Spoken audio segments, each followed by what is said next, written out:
I am Marion, a 35-year-old software engineer with my own condo in Seattle and a life I built from scratch.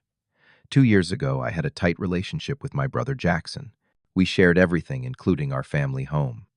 Then his wife Amanda entered our lives, and everything changed. She turned him against me with her lies, resulting in my own brother kicking me out of our property. Now, after all this time, I just got a desperate call. They are homeless and asking to move into my house. Before I dive into this wild family drama, let me know where you are watching from. Drop a comment below and hit that subscribe button if you want more real stories about family betrayal and sweet, sweet karma. Growing up, Jackson was more than just my brother. He was my protector, my guide, and sometimes my only family. 5 years older than me, he stepped up when our parents passed away in a car accident. I was only 8 years old at the time. Jackson was 13, both of us too young to truly comprehend the magnitude of our loss. Our grandmother took us in a gentle soul who did her best despite her advancing age and limited income. Jackson made sure I never felt alone. When kids at school would pick on me for wearing secondhand clothes, he would wait for me after school and walk me home telling jokes to make me forget the taunts. During thunderstorms that used to terrify me, he would camp out on my bedroom floor, claiming he just preferred sleeping there. I knew better, but appreciated the gesture nonetheless. As we grew older, our bond strengthened. When I struggled with math in high school, Jackson would stay up late with me, patiently explaining concepts until they clicked. When I got accepted to college, Jackson was more excited than I was. At that point, he had been working at a construction company for 3 years, saving every extra penny. "This is for your textbooks," he told me, handing over an envelope containing $2,000 the day before I left for university. "Do not spend it on beer." He tried to look stern, but his proud smile gave him away. I later learned he had been working overtime for months to save that money. Despite the financial strain, Jackson helped me through college. Sometimes he would send just $50 with a note saying, "For pizza," during finals week. Other times, when tuition payments loomed, larger amounts would appear in my account. I promised myself I would repay him someday. After our grandmother passed away when I was in my senior year of college, she left us her modest 2-story house with one specific condition in her will. The property belonged to both of us equally, and neither could sell without the other. Agreeing. It was her way of ensuring we would stay connected. 3 years ago, after establishing my career, I moved back home. Jackson had been living there since our grandmother passed, maintaining the property as best he could. We agreed I would take the basement, which had potential but needed work. I spent 6 months transforming it into a comfortable apartment, complete with a small kitchenette bathroom and a home office for my remote work. Jackson lived upstairs in the main part of the house. Our arrangement worked perfectly. We split property taxes and maintenance costs evenly. Sunday dinners became our tradition, alternating between my apartment and his kitchen. We established clear boundaries and respected each other's space. For 3 years, it was peaceful. We had created the supportive family environment we both craved since childhood. Everything changed when Jackson met Amanda at his workplace. She was a new administrative assistant with striking looks and a charismatic personality that drew people in immediately. Their romance was intense and quick. After only 4 months of dating, Jackson announced they were engaged. "Are you sure this is not too fast?" I asked cautiously over beers in the backyard. "When you know, Jackson," replied, his face glowing with happiness I had not seen before. I decided to support his decision, even though something felt off about Amanda from the beginning. Nevertheless, I welcomed her warmly. I helped them move her things into the house, organized an engagement dinner, and even gave up my designated parking spot because her car was newer and she worried about street parking. I wanted to make her feel like part of our family. The first red flags were subtle. Amanda would make small comments about how I had arranged my apartment. "Interesting choice of furniture for a grown man," she said once while visiting. Another time, she questioned why I needed so much space for just one person. I dismissed these remarks, attributing them to her adjusting to the new living situation. Soon, Jackson began canceling our Sunday dinners. "Amanda wants to try a new recipe, just the two of us tonight," he would text last minute.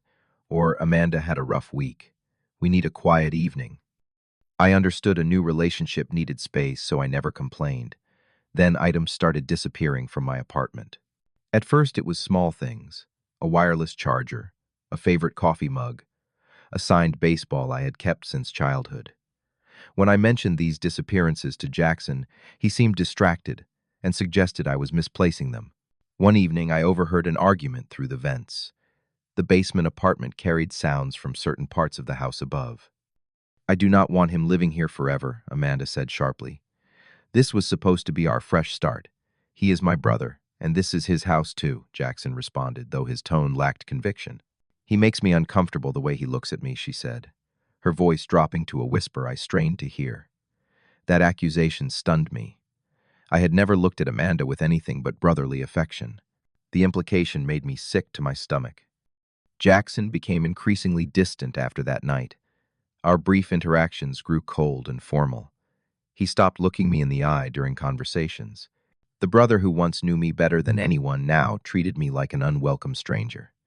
The first major incident occurred while I was away on a 3-day business trip to Portland. I returned to find my home office in disarray.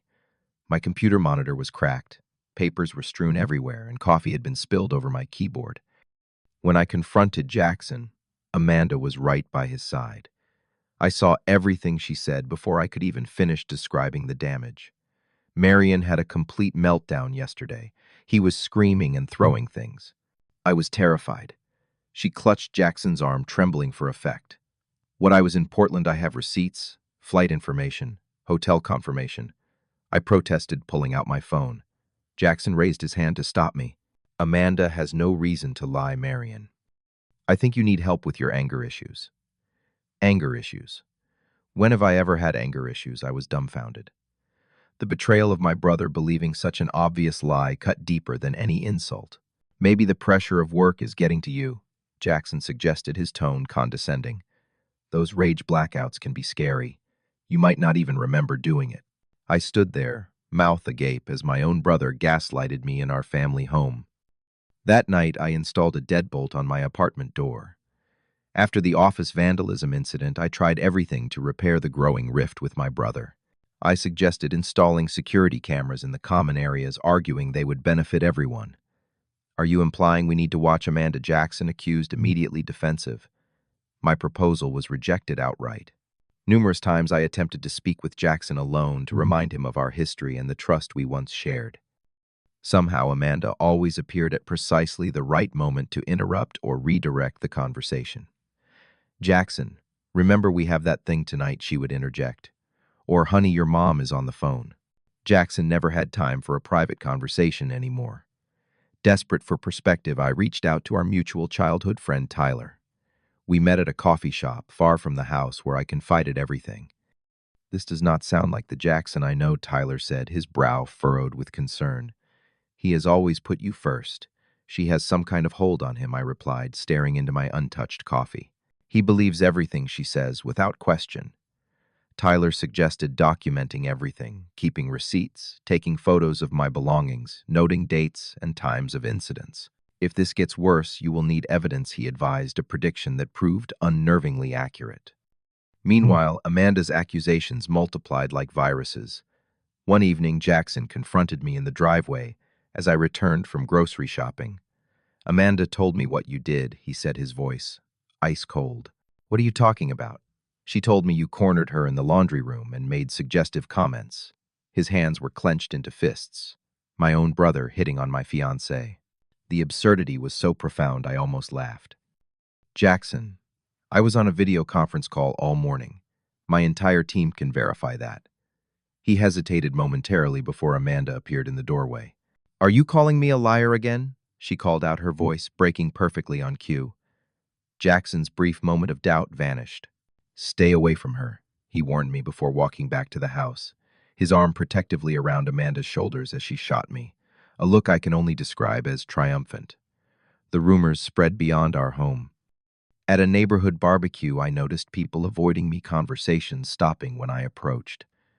Later, I learned Amanda had told neighbors I was spying on her through air vents and had disturbing materials on my computer.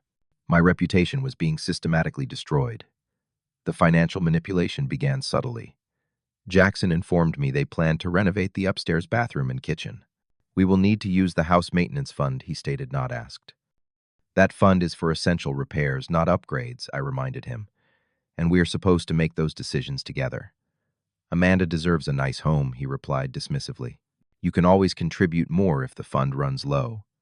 They depleted the entire maintenance fund without further consultation. Then came the utility bills. Amanda calculated that you are using 60% of the utilities since you work from home. Jackson informed me. Your portion is increasing next month. I pulled out previous bills showing my usage had remained consistent. Jackson waved away the evidence. Numbers do not lie, Marion. No, but people do, I muttered too softly for him to hear. My financial strain increased as they demanded more for shared expenses while excluding me from decisions. I started picking up extra freelance work to cover the unexpected costs, further isolating myself in my apartment as tensions in the house escalated. The situation reached its breaking point on an ordinary Tuesday. I returned from a morning run to find my apartment door slightly ajar. I always locked it, especially since the vandalism incident. Inside, subtle things were off my desk. Chair was at a different angle. Papers rearranged, laptop moved slightly. I went upstairs and found Amanda in the kitchen. Did you enter my apartment today? I asked directly. Why would I go into your sad little man cave? She responded, not meeting my eyes. Someone was in there. The door was unlocked. Are you accusing me of something? Her voice rose dramatically. Jackson, come quick. My brother rushed in from the garage. What is happening? He is saying, I broke into his apartment. Amanda cried, tears already forming. He cornered me in the kitchen and started yelling. I did not yell, I said calmly. I asked a simple question because someone was in my private space. Get away from her. Jackson moved between us, though I had made no threatening move. You always take her side without question, I said, frustration finally boiling over. She is manipulating you and you cannot even see it. What happened next occurred so quickly, I barely had time to react. Amanda suddenly stumbled backward into the counter, knocking over a glass that shattered on the floor. Do not push me, she screamed. What I stood, frozen hands at my sides. I did not touch you. I saw you, Jackson roared, advancing toward me. You put your hands on her. That is insane. I was standing right here the entire time. Jackson's face contorted with rage I had never seen directed at me before. Get out. Get out of this house now. This is my house too, I reminded him. Grandma left it to both of us.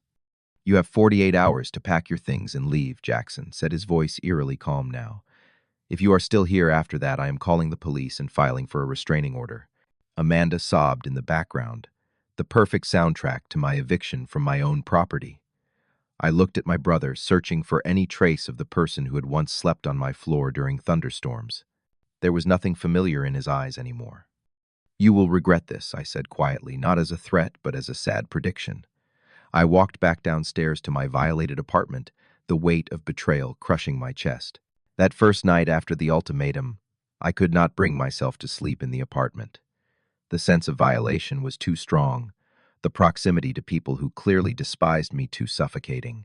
I packed an overnight bag and slept in my car in the parking lot of a 24-hour grocery store, too stunned to even cry. The brother who had once been my protector had chosen to believe I was capable of violence against his fiancée. No evidence could compete with her tears. The next morning, bleary-eyed and stiff from the uncomfortable night, I called Tyler. Without hesitation, he offered his spare room. Stay as long as you need, man. This is messed up.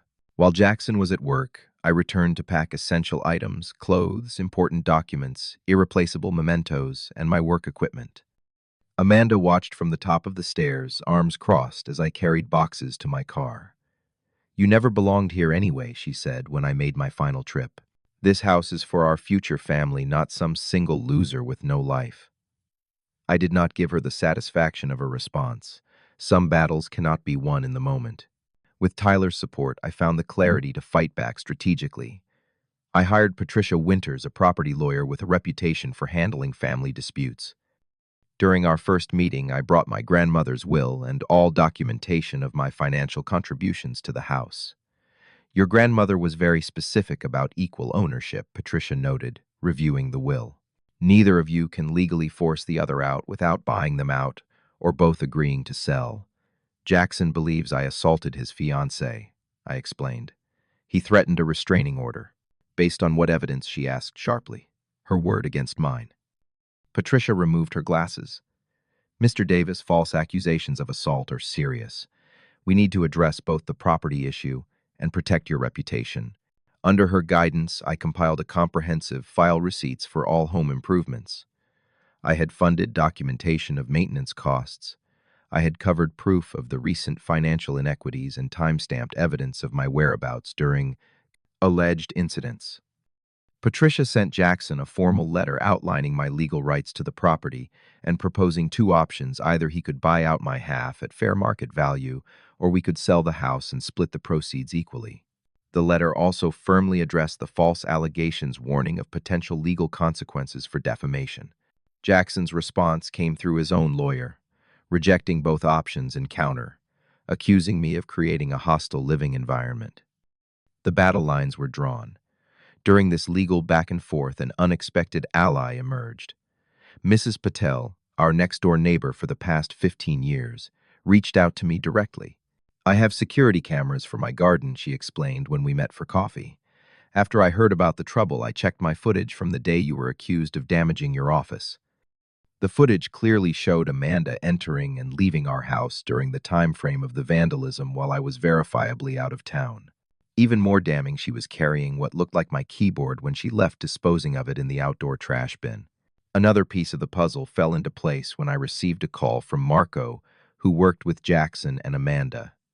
"You do not know me," he began hesitantly, "but I overheard Amanda talking about how she fixed the Marion problem at work. She has a history of this man. She did something similar at her last job, accusing her manager of harassment when he questioned her extended absences. Through careful investigation, I discovered Amanda had significant credit card debt she had hidden from Jackson and had lied about her qualifications on her resume. She had been fired from 2 previous positions for misconduct, not moved for better opportunities, as she had claimed. Despite this mounting evidence, I followed Patricia's advice not to reveal everything at once. "Strategic patience," she counseled. "Let them make their case first." When the court date for the property dispute arrived, I was prepared but terrified. Jackson avoided eye contact as we sat on opposite sides of the courtroom. Amanda played her part perfectly, dabbing non-existent tears and clutching Jackson's arm. Their lawyer painted me as a volatile, jealous brother who could not stand seeing Jackson happy. They claimed I had been a financial burden, paying less than my fair share while demanding equal rights. Then it was Patricia's turn. Methodically, she presented financial records, showing I had actually contributed more to the property's maintenance than Jackson over the past 3 years. She submitted documentation of my whereabouts during Amanda's alleged incidents, including the office vandalism. Finally, she presented Mrs. Patel's security footage. The judge's face remained impassive, but I noticed Jackson's shock as he watched the video of Amanda disposing of my keyboard. He turned to her, confusion evident in his expression. For the first time, doubt had penetrated his blind faith. The judge ruled that the property must either be sold with proceeds split equally, or one party must buy out the other at market value. Given the circumstances, he granted me temporary exclusive use of the basement apartment if I chose to return while arrangements were made. "Your Honor, my clients cannot afford to buy out the plaintiff at this time," Jackson's lawyer admitted reluctantly. "Then the property will be listed for sale within 30 days, the judge ordered. Outside the courtroom, Jackson approached me, Amanda notably absent. "I do not understand," he said, looking genuinely confused. "The video. There is a lot you do not understand," I replied. "But you chose not to listen." "Marion, we are brothers," he attempted. "We were." I corrected him, walking away with a straight back and dry eyes. The court-ordered sale of our family home brought the chapter of my life shared with Jackson to a definitive close. The property sold quickly in the hot Seattle market, and my half of the proceeds provided enough for a substantial down payment on a modern condo downtown. The place was smaller than my basement apartment had been, but every corner of it belonged solely to me. No one could enter without my permission or question my right to be there. In those first months of true independence, I transformed my living space into a reflection of my identity, something I had never fully done before. Industrial-style furniture mixed with colorful art pieces I had always wanted, but had hesitated to buy when sharing space with others. My home office became a technological haven with dual monitors and ergonomic furniture that supported my expanding freelance business. Beyond physical changes, I established firm boundaries in all my relationships. Friends knew not to show up unannounced. Colleagues understood my non-negotiable working hours. Dating became a careful process of incremental trust building rather than diving in with blind faith. The trauma of betrayal had taught me the value of healthy skepticism. My freelance software development business flourished as I channeled my emotional energy into work. Companies appreciated my reliability and attention to detail qualities that, ironically, had been strengthened through documenting my brother's betrayal. Within a year, I had established a reputation that allowed me to be selective about projects working with ethical companies on meaningful work. Meanwhile, through our still overlapping social circle, I heard about Jackson and Amanda's downward spiral. The money from the house sale had vanished quickly.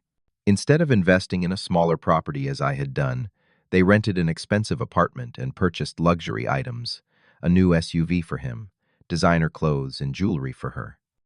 Amanda finally got her wedding an extravagant affair at a waterfront venue that few from Jackson's side of the family attended. Those who did reported tension between the couple even on their supposed happiest day. The honeymoon in Bali depleted what remained of Jackson's savings. 6 months after their wedding, the economic recession hit. The construction company where Jackson worked downsized, and he was among the first laid off due to increasing absences. Amanda's shopping habits had not adjusted to their new financial reality, adding strain to an already fractured foundation. Tyler, who maintained minimal contact with Jackson out of lingering loyalty, told me they were forced to leave their apartment after falling 3 months behind on rent. They stayed briefly with Amanda's sister before an explosive argument led to another ejection. A pattern was emerging, burning bridges, blaming others, moving on without addressing the underlying issues. I had succeeded in building a life completely separate from theirs. I had not spoken to Jackson since the courthouse nearly 2 years ago, which is why the email that appeared in my inbox on an ordinary Tuesday morning seemed like a digital ghost. Marion, I hope this finds you well. It began formally, as if written to a business associate rather than a brother. Life has taken some unexpected turns since we last spoke. Amanda and I have fallen on difficult times. The economy, bad luck, and perhaps some poor decisions have left us in a challenging position. The email went on to explain they had been staying in a motel, but could no longer afford even that basic shelter. Friends had turned them away. Family had set conditions they found unreasonable. Reading between the lines, I gathered they had exhausted every other option before turning to me. I know we parted on difficult terms, the understatement of the century, but family is family. Would you consider allowing us to stay in your place temporarily, just until we get back on our feet? Amanda has changed, and we have both learned valuable lessons. Before I could even process this request, a separate email arrived from Amanda herself. The tone was dramatically different, apologetic, self-deprecating, claiming personal growth through hardship. I was not in a good place mentally when we first met, she wrote. My behavior was inexcusable, but everyone deserves a second chance at redemption. I am not the same person who caused you pain. The old Marion might have wavered, might have remembered only the good times with Jackson and ignored the severe betrayal. The new Marion, shaped by harsh experience, recognized the subtle manipulation underlying both messages, the emphasis on family obligation, the vague timeline of temporary assistance, the convenient personal growth that coincided precisely with their need for housing. My response was measured, composed, without malice, but firm in its boundaries. I acknowledged their difficult situation and expressed genuine hope for their future stability. I offered to connect Jackson with contacts in industries hiring despite the recession. I suggested financial counseling resources that had helped friends navigate tough economic times. What I did not offer was my home. That space, hard-won through pain and resilience, remained mine alone. I wish you both well, I concluded, but I cannot welcome you into my home. Some bridges once burned cannot be rebuilt overnight.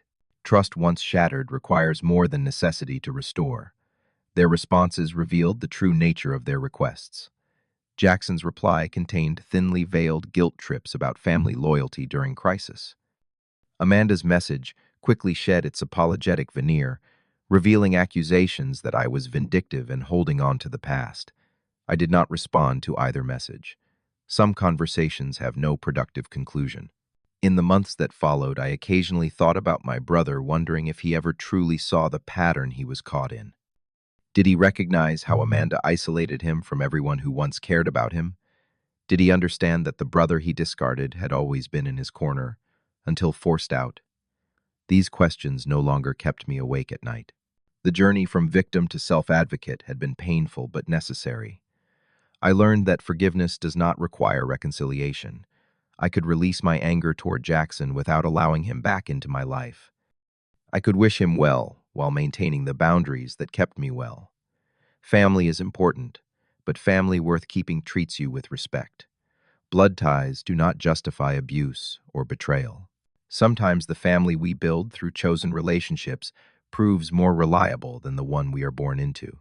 The greatest lesson came not from winning the legal battle or securing my financial future, though both were important victories.